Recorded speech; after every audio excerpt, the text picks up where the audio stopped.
speaker, wonderful human being, is known as an actress, producer, singer, storyteller, best known for her role on Tyler Perry's Sistas. Yes. She is about to come up here and drop some serious gems with us. And we're going to reflect on not only Dr. King's legacy, but how his legacy is currently pushing her, and just her showing up the most authentic way in every space that she occupies. Always. So without further ado, I need y'all to make some noise for y'all's second favorite cousin next to me and Shelly. Yes. Crystal Renee Hayslett. Yes. Look at her. Fabulous. We love it. Come on. Always. We never. Oh, hello. Where were you going? Listen. You might need to cut that on. They say you got to dress for the job you're going for, right? Oh, so I'm dressed for success. Ooh, what dress did I dress for? We kicking it. We kicking it.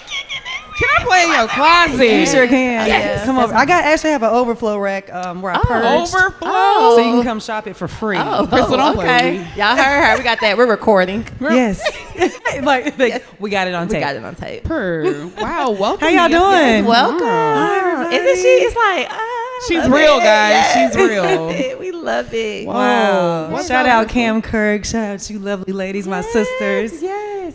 So I know, like I was telling them, it was super important for me to hijack the conversation with Anissa and have you here. Shout out to Big West, my homie. I harassed him, and that's why you gotta work parallel, because I've been knowing West so long. It was like, please, I was literally blowing his phone up every second. Like, eyes, what you doing, what you need, what's going on. But you can only do that if you work parallel with your friends, so when they blow up, remember, I'm your friend. So that worked out. But I just thought it was so important, because I know a lot of you guys may not know, but I met Crystal working out with our friend Jay. And during that time, I kept, like, I didn't talk. I just thought she was cute. She worked out real hard. And then I remember her always saying, like, oh, I got to go with TP. And I said, Jay, is she talking about Tyler Perry? Yeah. And he was like, yeah, that's his stylist. And I was like, oh, wow, she's just so nice.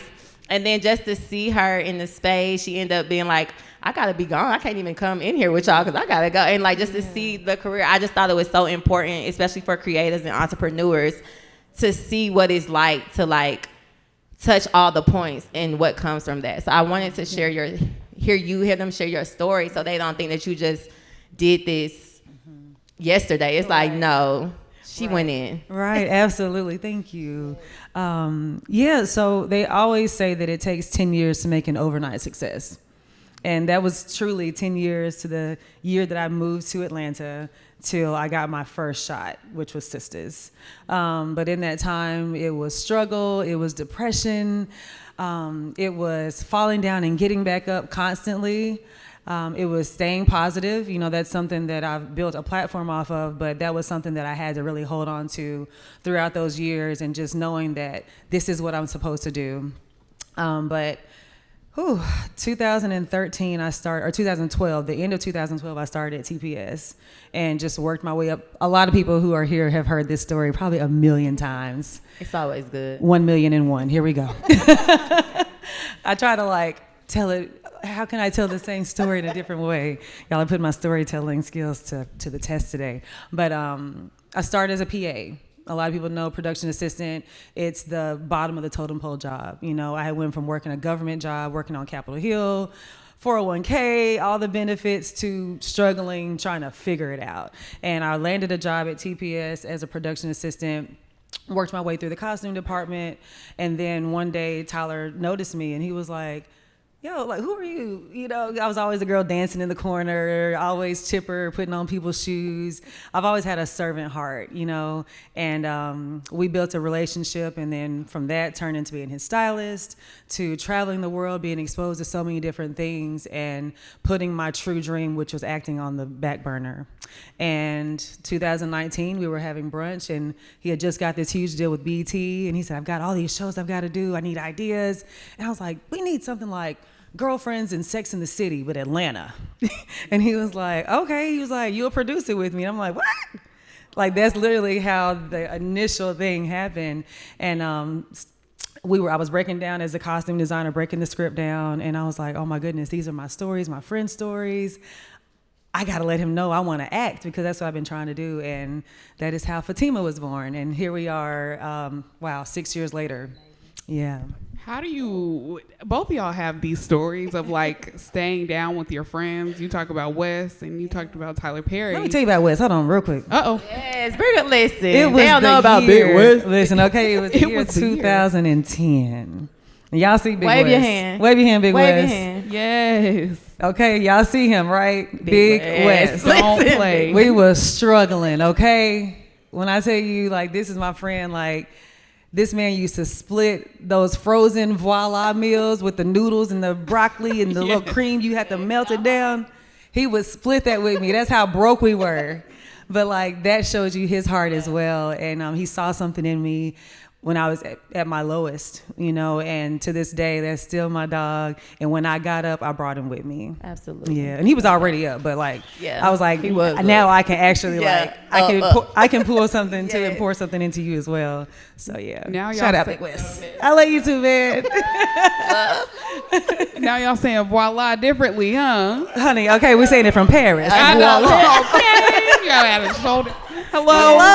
Yes. But both of y'all have these stories about staying down with relationships, and you said something so good to me. It was, you were at lunch and he's telling you about all these shows that he has.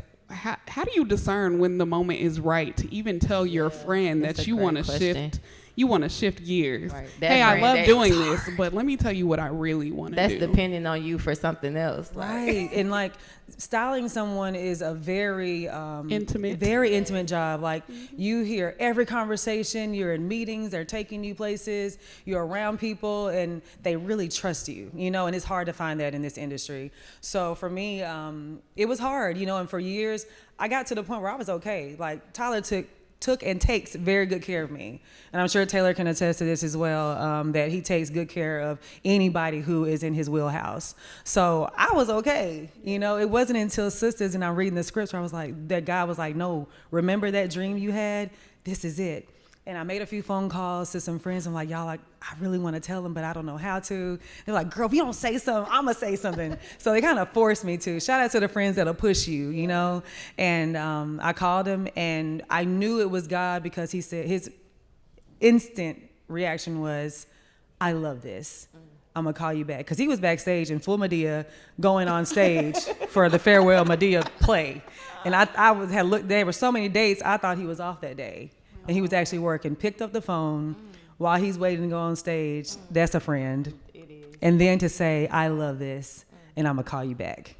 Did you feel prepared? Sorry. I have Oh, to get yeah. You had been taking acting classes. You had been doing the thing. Yeah, well, I hadn't in that 5 years that I was styling him, but before that, I was doing all the work. Like, I was PAing, costuming, I was auditioning on lunch breaks, like putting stuff on tape. That's when like self-tape started to come about.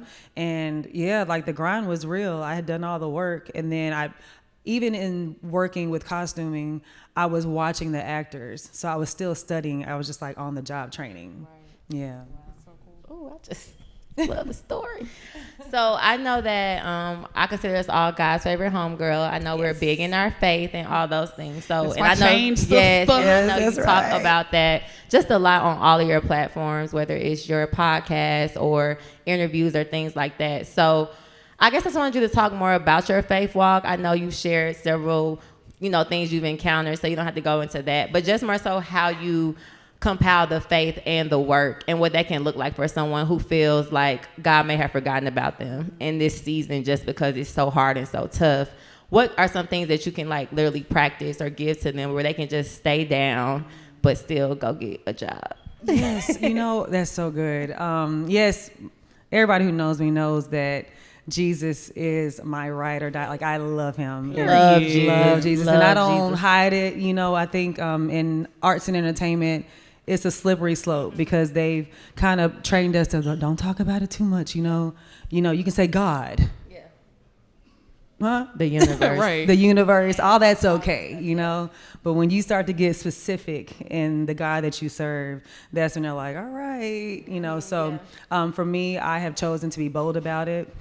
And I noticed when I honored my yes, that is when God said, okay, I can trust you with this.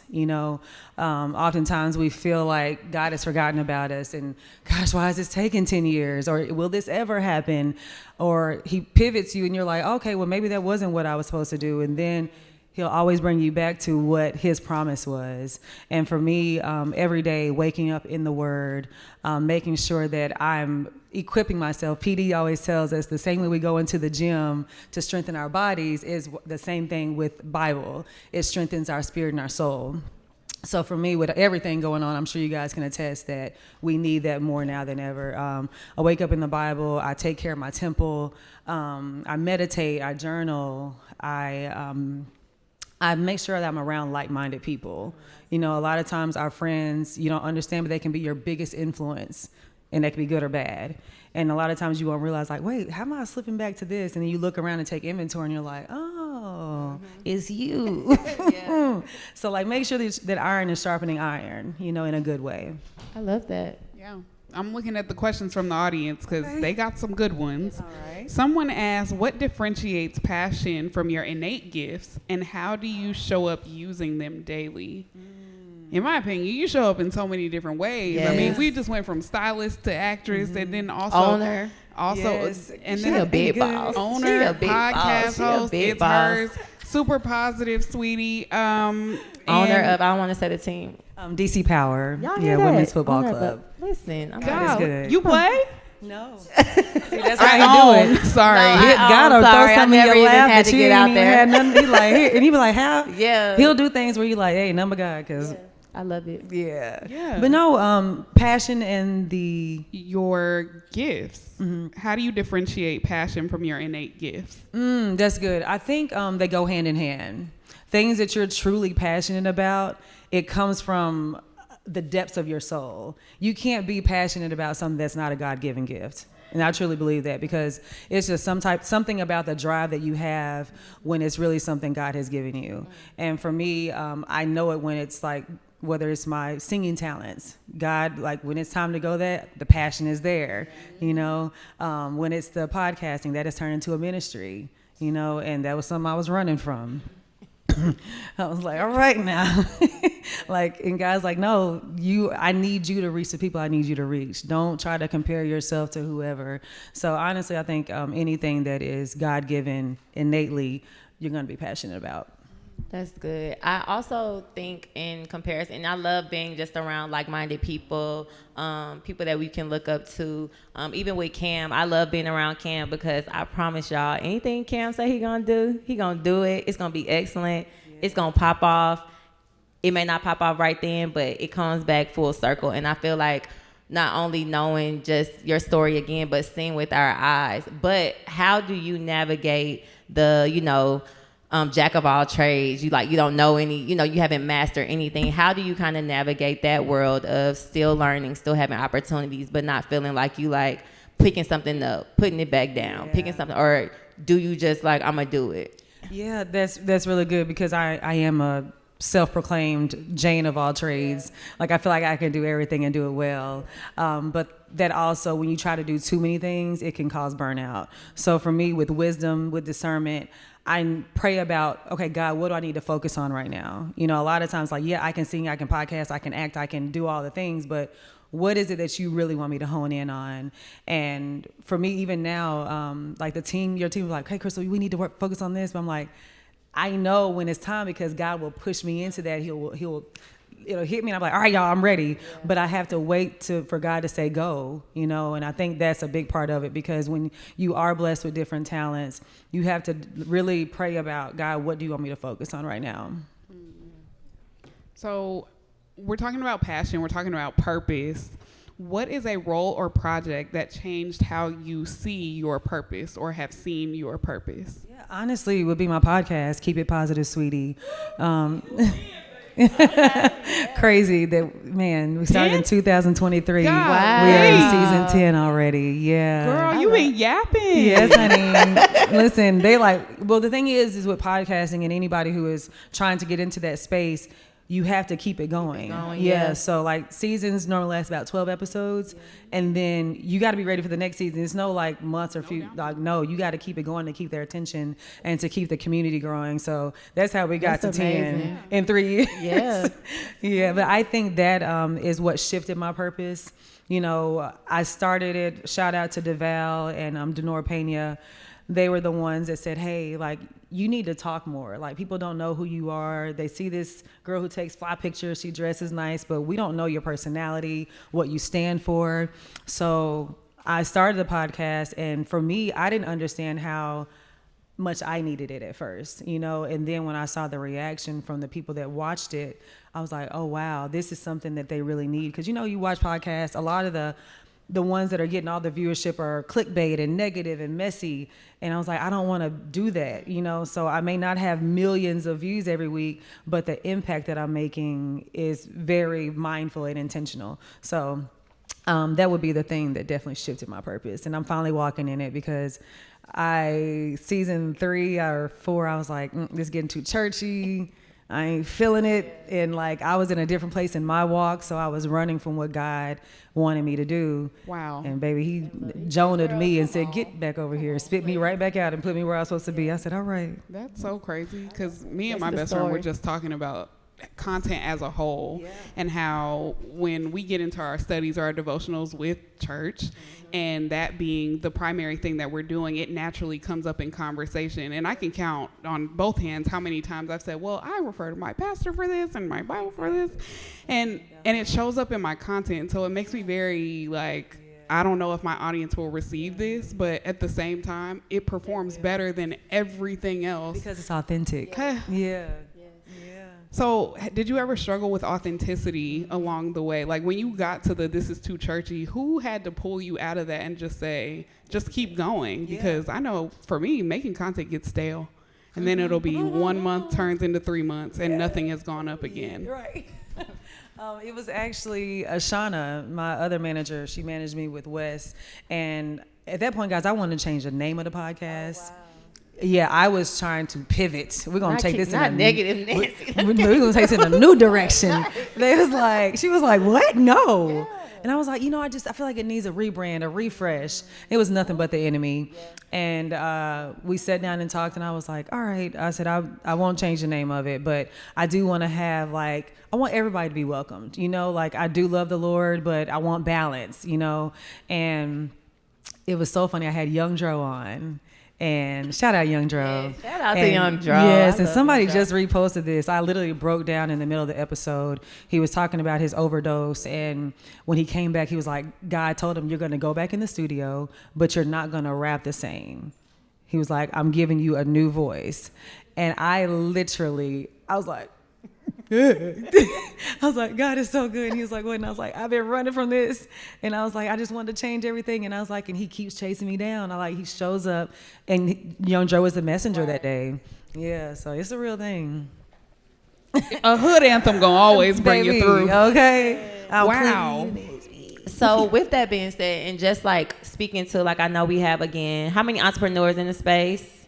All right. Okay, yes. How many, I guess, corporate girlies and gals, and both mixed? Baddies too. Okay, Fellas we are love baddies that. too. We love that. The fellas said we are not bad. Yeah, all right, sorry. The corporate guys. Yes, the corporate guys. But I guess I want you to speak to, again, even with the podcast, because when you started, that was the trend, right? And so I'm sure you've outlasted many a podcast here and there, but what again keeps you moving when you feel like maybe that's what everyone is doing? But I've always noticed that no matter if that's what everyone is doing, yours stands out, or yours is still it's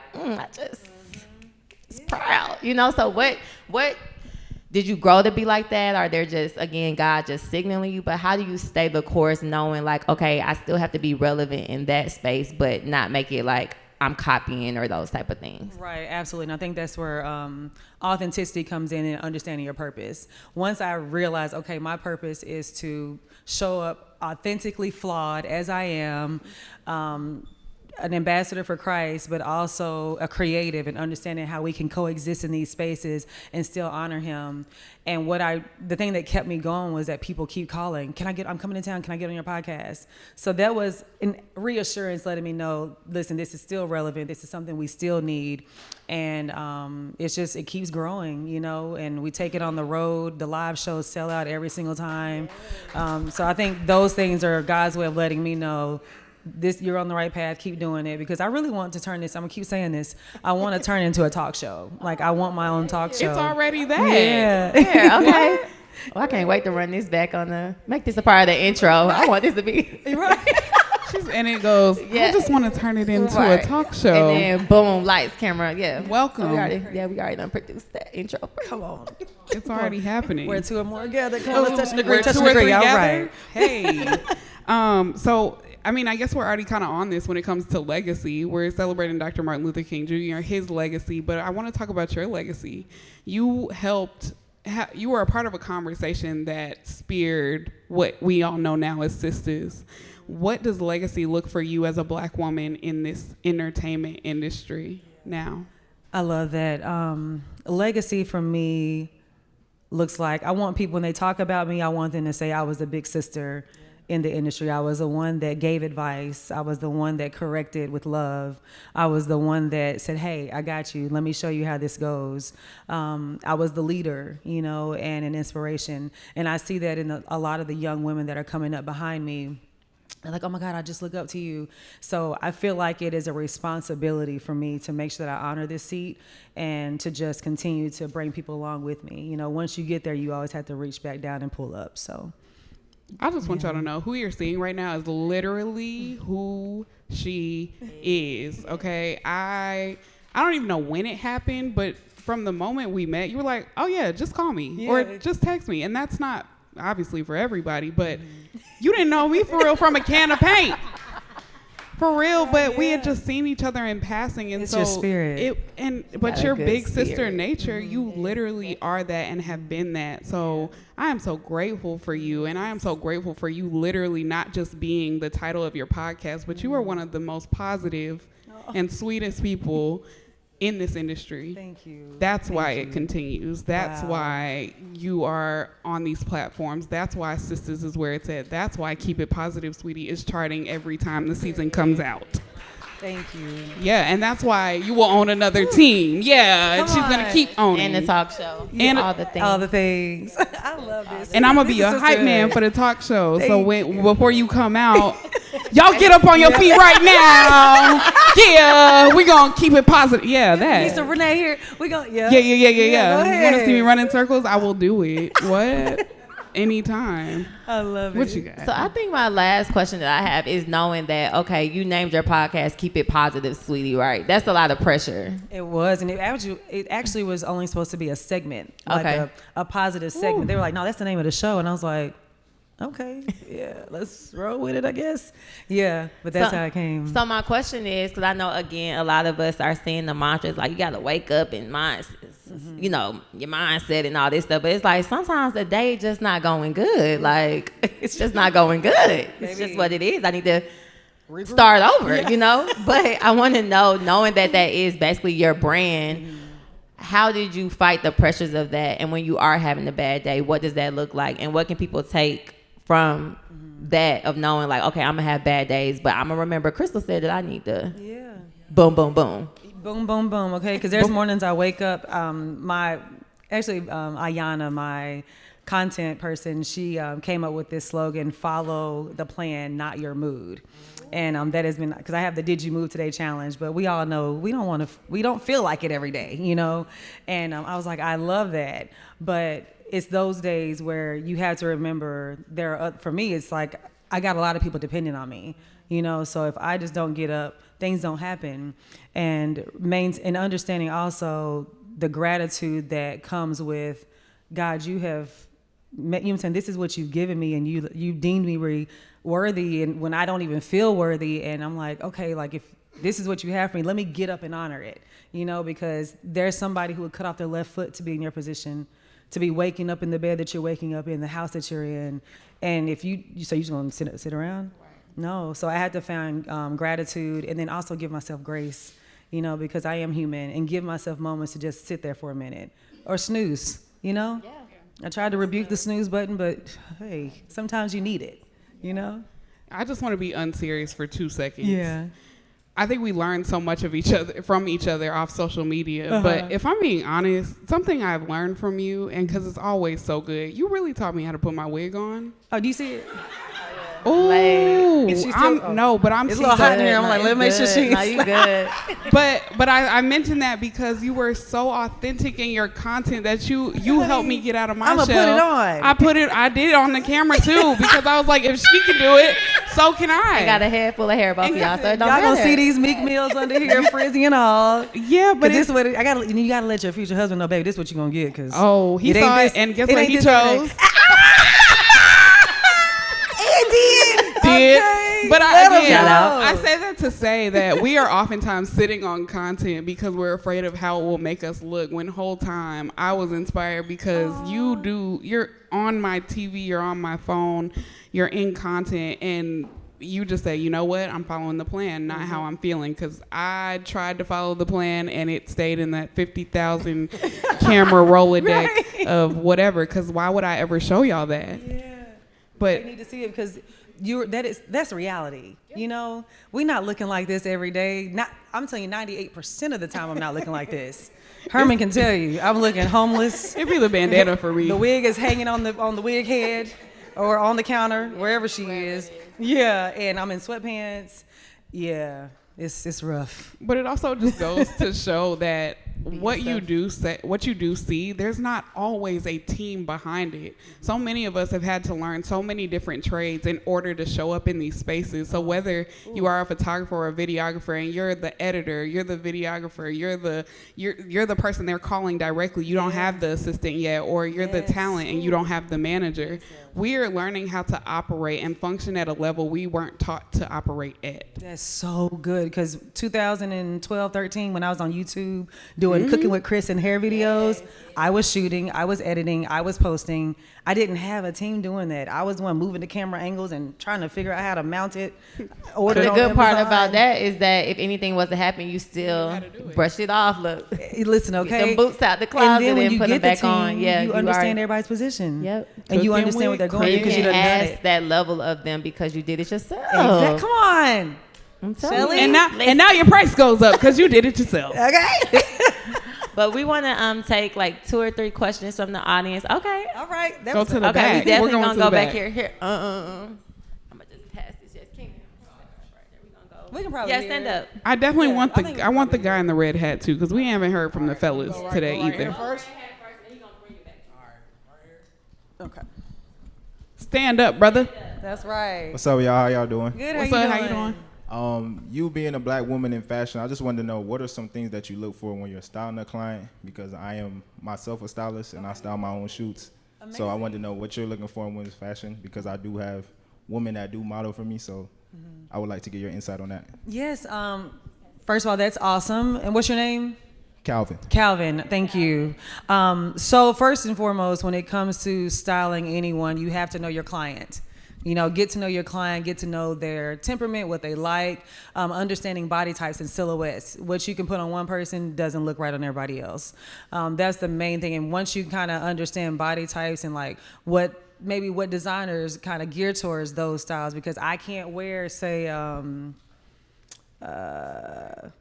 you know what I'm saying? No, there's some styles. She could wear a hefty bag and it's good.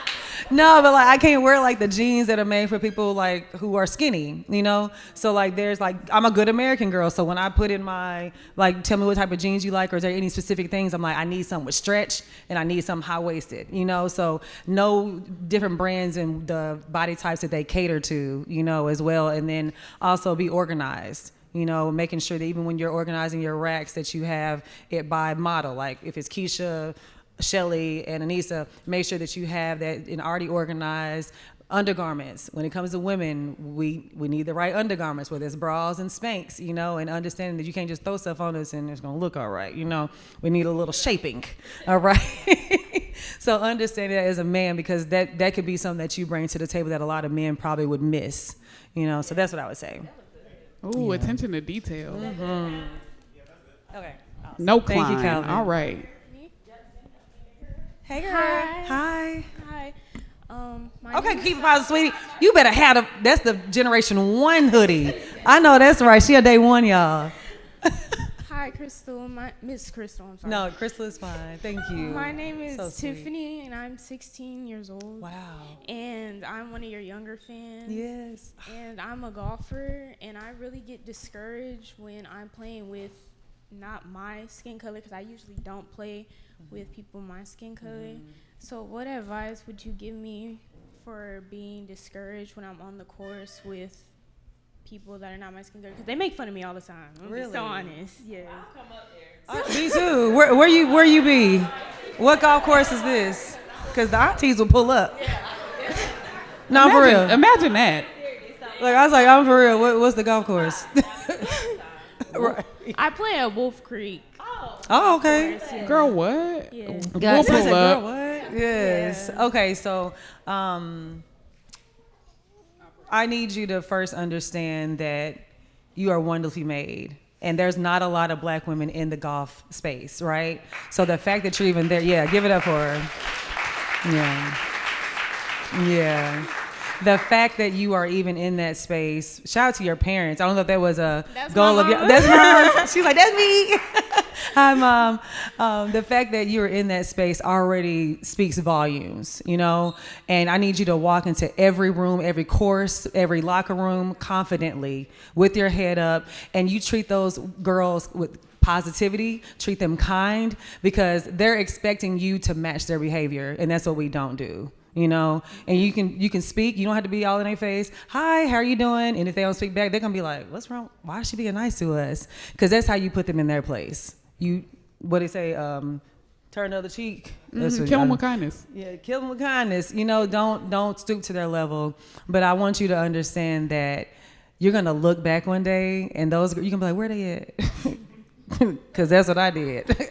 Where are they now? Okay, so you keep working hard. You stay focused on the main thing and do not worry about them, okay? Yes, ma'am. Yes, and just keep it positive, sweetie. Thank you, Tiffany. We gonna pull up, so I'm gonna get Yeah. with you, and we gonna time. Yeah. That's the last time. Right. Can you pass it? And then we got one last question up here, right here. Yeah. Ooh. You just wait. You're gonna be like, oh, she really pulled up. So hi, Crystal. Hi, beautiful. Hi, I'm Madeline. I'm 26. I'm from Atlanta. I'm a nursing student at Emory School of Nursing. Wow. I have been a faithful listener of your podcast. Thank you. And I just wanted to confirm for you, I'm sure many people have said it already, but because of your obedience, I am one of the people that God had you reach out to. Wow. So I just wanted to say that. Thank you. I'm building my platform around healthcare, fashion, faith, and culture. Because you look good. Thank you. Yes, the outfit is tea. I have, I made 2 questions, but Okay. I'll try to hurry up. Okay. So if your testimony could plant one seed in the identity of a young black woman who's still becoming, what would that seed be? That's question number 1. Number 2, you were Tyler Perry's stylist before becoming the talent the world sees today. When did you realize you weren't just around greatness, you were being prepared for it? And how did you stay faithful in that season of proximity before it was your turn? That is so And good. the third question, Oh, 'cause I know- okay, let me answer first because I'm going to forget. Okay. My attention span ain't that good.